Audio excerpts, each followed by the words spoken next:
सावित्री की कथा महाभारत के वन पर्व में वर्णित एक अत्यंत प्रेरणादायक और धार्मिक कथा है।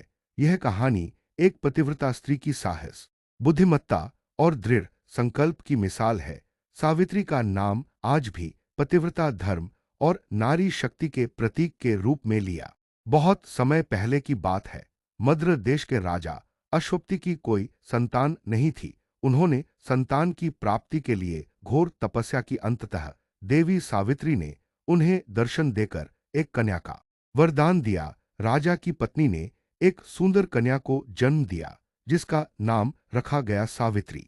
सावित्री अत्यंत सुंदर, बुद्धिमती और धर्मप्रायर कन्या थी। जब विवाह योग्य हुई तो स्वयंवर की अनुमति लेकर वह योग्य वर की तलाश में निकली। उसने सत्यवान नामक एक तपस्वी राजकुमार को पति के रूप में चुना, जो वन में अपने अंधे और निष्कासित पिता के साथ रहता था।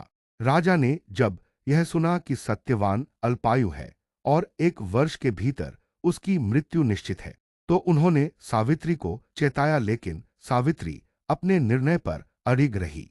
विवाह के बाद सावित्री अपने पति के साथ वन में रहने लगी। जिस दिन सत्यवान की मृत्यु होनी थी, उस दिन सावित्री उपवास करके उसके साथ वन गई। वहां सत्यवान लकड़ियां काट रहा था।